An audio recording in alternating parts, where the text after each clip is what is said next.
in all of the theaters that we have reserved tonight. This is a very special evening. It is an opportunity for us to talk with the director of the movie, Justin Chadwick. Can we give him some love? Justin's going to come and join me. And then playing Nelson Mandela, Golden Globe winner.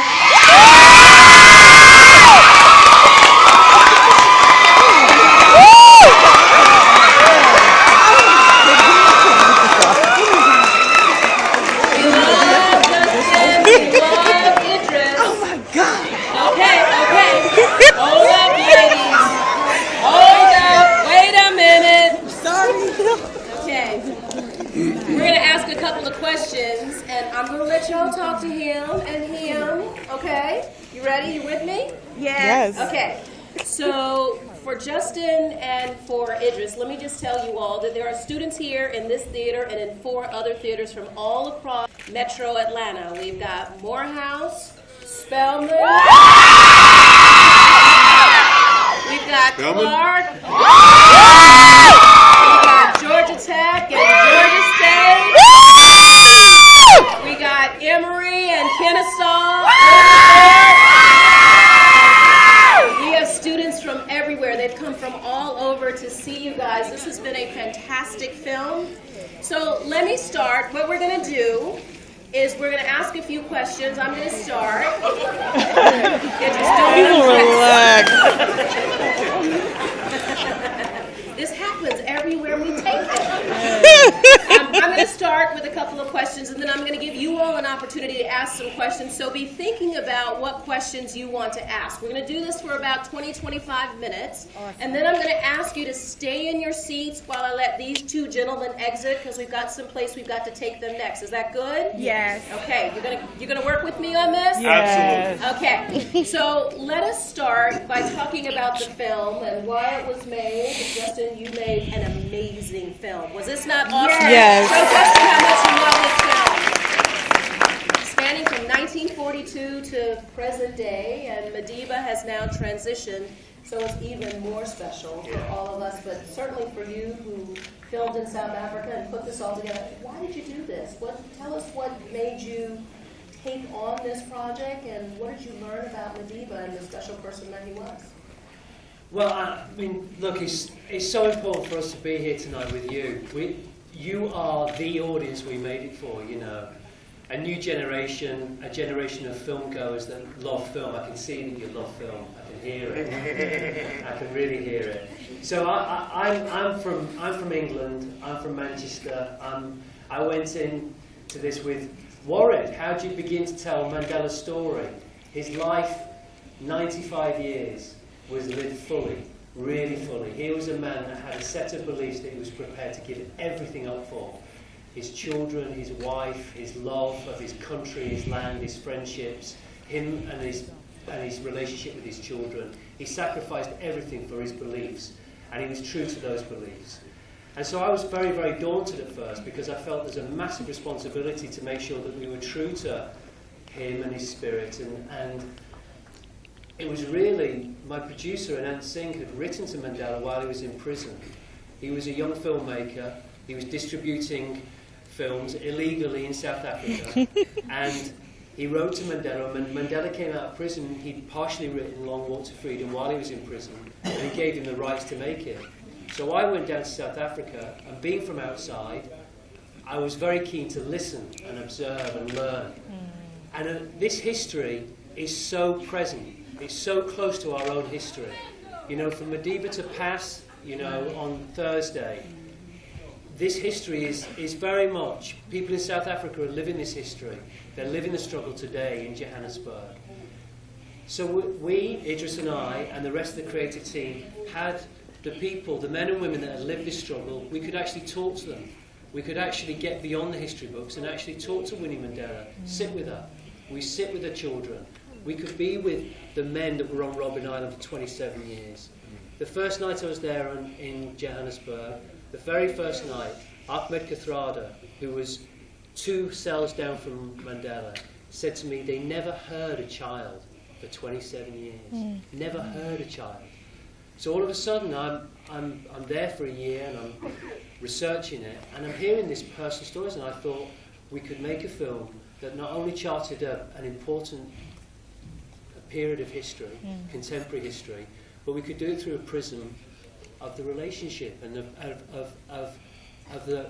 and it could be as much as about apartheid. It could also be a film about love. It could be a film about forgiveness, and that's what you've seen this evening. So then it took us.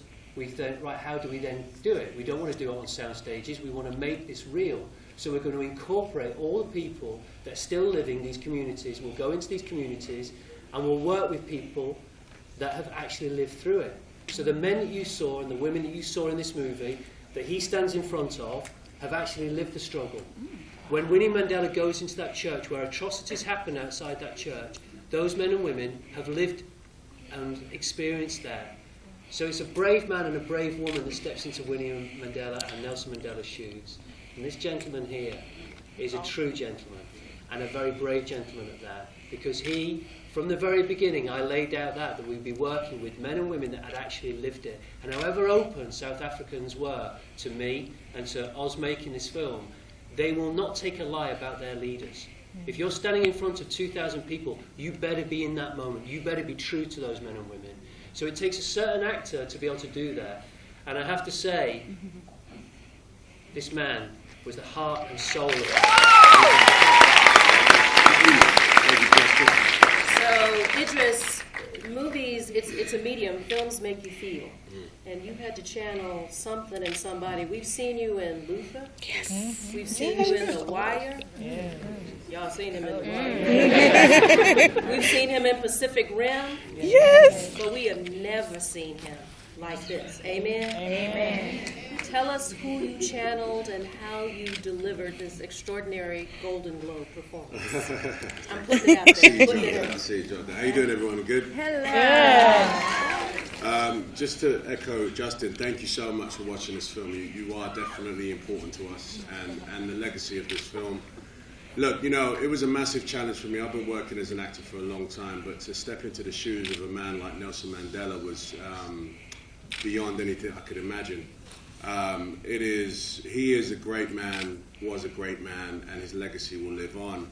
I'm an actor, and this is a story, and this is the medium of film, so you can understand that we had to do a lot of self-editing, a lot of figuring out what part of the story to tell and what part of Idris, who looks nothing like Nelson, to bring alive in this movie. And in truth, you know, I got a lot of my inspiration not only from my director and my writer and producer, but I got a lot of inspiration from South Africa and the South Africans, you know, the history there. In fact, everything I learned about Mandela without even meeting him, I met from other people that have met him or can tell me a story about him. You know, as an actor, you just have to kind of figure a way to channel. When you're playing a man like Nelson Mandela, the first thing you notice about him is that he has an aura, he has a presence. And presence and aura are really hard things to act. You either have it or you don't. Now, I'm not saying anything about me, but I had to really understand what his presence and aura was, especially to South Africans. And that's what I did. And, you know, the mechanics of playing Nelson Mandela, especially the older Mandela, I kind of mirrored on my dad. You know, my dad was the only 76-year-old man I knew, and I used to sit with my dad and just watch how he moved and talked and the kind of things he would say and things that he would find funny. You know, your hearing does something different when you're 76, and it kind of makes you move in a different way when you want to hear someone speak. So I would pay attention to all those, you know, that idiosyncratic behavior to try and bring Mandela alive. It was fantastic. Thank you. So, Justin, there's no great man without a great woman. And Naomi Harris, was she not an awesome woman? Yes. And Naomi is not here tonight, but just to remind you guys, she is an extraordinary actress as well, and she was in Skyfall. She was Bond Girl. Talk a little bit about the love affair between Winnie and Nelson, and Naomi's not here, so you'll have to help be her voice. Talk about what she experienced and who she channeled and how you directed her to bring Winnie's personality out, because she's a big piece of this man and a large part of his life. Yeah, and I think Naomi must be the only actress to ever play Winnie Mandela that actually went and sat with Winnie and talked to Winnie. And we weren't shying away from the more controversial side of Winnie as a person and what she'd done. But it was important. I mean, I come from, I don't know how you have perceived these characters before you've seen it and before you've seen the recent news. And, you know, you have a perception. I had a perception going in about what Nelson Mandela was like. I had a perception about what Winnie Mandela was like, mainly out of the Western press that I'd read about Winnie, which is, I have to say, largely very, very negative. And, you know, as much as I was hearing about this young man of Mandela who had, you know, him as a young man, who would have thought that Mandela loved to box, who loved, yes, we know he was a great politician, we know he was, you know, a fantastic orator, but to know him as a young man, we met people that knew him as a young man, knew he had hopes and dreams like you do, of being a success, of doing something with his life, who, you know, wanted to be the very, very best lawyer, but also loved women, loved cars, loved clothes, and had hopes and dreams like everybody else. So that was a revelation in terms of Nelson Mandela. But it was really Winnie Mandela. You know, Winnie Mandela still lives in Soweto today, and I met her in Soweto in the house that she lives in, and I spent the afternoon with her the first time I was with her as the great-grandchildren. 9 rolls of 16mm film that an American had shot when he shot it in South Africa after she'd been in solitary confinement for 17 months. So I'd seen footage of Winnie as a young woman on the Ravoni steps, as she does do, arguing that the BBC shot. I'd seen her as this young, dynamic, bright woman, the first black social worker to work in Johannesburg. She had this beauty and this dynamism as a young person. I'd seen that, and I'd read about that, but then civically engaged in his community, to prisoner, to president, all the way to patriarch of his country. Talk about all the range of emotions you went through and filming in South Africa and having to speak in front of those who live there and who lived through the movement and who are still there today. I mean, I think, you know, Justin, you know, touched on it earlier. You know, this is Mandela. You know, to South Africans, he's not only their father, but, you know, they know him intimately well, you know, and, you know, they know Idris Elba, but, you know, they know me from Daddy's Little Girls. So, you know, there was a little bit of a surprise, perhaps a little bit of a knee-jerk reaction when they found out I was playing Mandela. So, you know, as Justin said, they wouldn't take a life from me, no way. You know, as I'm doing these massive crowd scenes and I have the haircut and suit and voice or whatnot, that wasn't enough. You know, they wanted to see it in my eyes and feel it in my soul because, you know, some of these people, some of them were too young actually to have actually been in the struggle, but their parents had been in the struggle and maybe even lost parents. So the idea of this film, a Mandela film, you know, was taken really, really seriously. So for me as an actor, the emotions are really, really, I mean, far, you know, polarized from left to right. There were moments of real joy, and there were moments where I'd look someone in the eye and they'd burst out into tears, and I would have burst out into tears, and, you know, it was a real thing. Just before we started filming, I had asked if I could stay on Robben Island for the night. And they said, no, don't be silly. And I said, please, please, please. And eventually I stayed on Robben Island for like one night, from sort of 7:30 in the evening to 7:30 in the morning. And compared to Mandela, it's nothing. But what it did give me some perspective about what it was like to lose your freedom on Robben Island, specifically Robben Island. I mean, it's haunted. It's a place that a lot of people lost their lives. A lot of bad shit happened. And for me, I needed to understand what it was like for Mandela's first night. You know, we depict the scene where Mandela walks in and he says, Amandla, and he hears nothing back. And I tell you, I know that feeling. I only know that feeling because of that one night, but it gave me a lot of perspective, gave me some context as to how to step into the shoes of this man that lost his freedom. I woke up, I didn't sleep, but that morning, there's too many ghosts running around. Right. When they left the come and got me in the morning. I'm not even going to lie, but you know, once I met Justin, and you know, he kind of gave me this idea of showing Mandela's journey as a younger man, and you know, to hopefully give the audience a little more context to who he became and how much he sacrificed and whatnot. That, you know, I'm a man that's sacrificed a lot in my life to become, you know, this actor, this person right now. So I could relate. And I wanted to, you know, I really wanted an audience to see that yes, one man can make a massive change. That one individual can do it. It's not too dissimilar from my own story, only I did it for selfish reasons, which is self-gain. I want to be a superstar. But Mandela did it for his country and his love for his country and so on. And that individual effort was something that I can relate to. So I said to myself after speaking to Justin that is definitely what I want to do. I could pull that off. I think I could bring that to life in a real way. So we're going to have to wrap this. I apologize. These guys are going to have to leave us tonight. But let me just say this. We certainly are grateful for all of you all being here and all the other students who are in the other theaters. The Coca-Cola Company, thank you, Agnes Scott. The Coca-Cola Company was delighted and honored to have the opportunity to not only support the film, but support these wonderful artists and directors. We believe in community. There are no sustainable companies without sustainable communities. Someone asked me earlier tonight, what did Coke get out of this? We were not trying to get anything out of this. This was the right thing to do.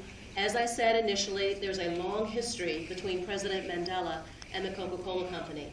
But the more important thing was every ideal that he stood for, inclusion, civic engagement, leadership, all of those things embody the priorities and the values of our company. It has been said, though, that the only necessity for the triumph of evil is for good men and good women to do nothing. And so we challenge each and every one of you. You've gotten some insight and hopefully some inspiration from watching this extraordinary film about an amazing man. So we invite you to find your passion, to decide what you're going to do to help your community. It might be your school community today, your home community tomorrow. But here's a man who sacrificed his entire life for his country, and I dare say, for mankind.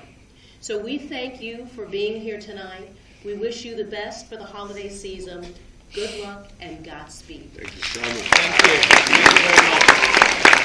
Please stay in your seats for just a moment longer, those of you here in this theater, so that Idris and Justin can leave. But before they do, can you show them some love?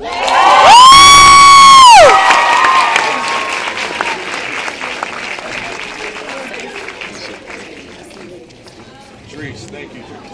Thank you. Justin, real quick for making this. Thank you. Oh, man. sorry. Take one picture.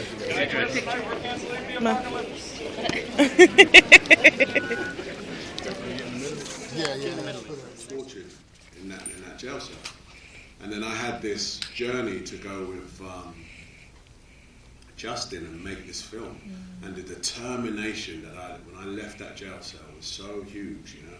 Like I just wanted to do the man justice. I really did, and you know, I'm hoping we did. The timing right now, though, is the most emotional part for me. You know, just the other day, on the day of the world premiere in London, you know, the great man passed, and he passed right in the middle of the film. I mean, not in the middle of the night, towards the end. And you know the scene where Mandela says to P.W. Botha, he says, "Look, just open the gate and let me go." Yeah. I kid you not, I'm not even lying to you, right? You know, phones were being passed around. I had the royal family next to me. They were looking at phones, and I was like, what the hell is going on? And that scene had just started. And then the phone was passed to me. I looked at it, and there it said, you know, Mandela dies. Wow. And I burst into tears immediately, like literally. And then the Duchess of Cambridge, she sat next to me. She looked me in the eye, and she showed me her phone too, and she burst into tears.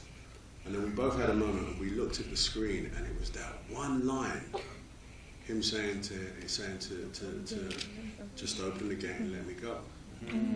I mean, I'm not kidding you. He couldn't write this, and So when you talk about emotion, this stuff is so like, I want to cry right now because I feel so, you know, close to this man, even though I didn't meet him. It's like having a second father for me. So, I mean, that's the range. You know, this film for me will last forever. You know, it's completely changed my life. It's changed my my perspective on, you know, the beacon I have, the light I have on me as an actor.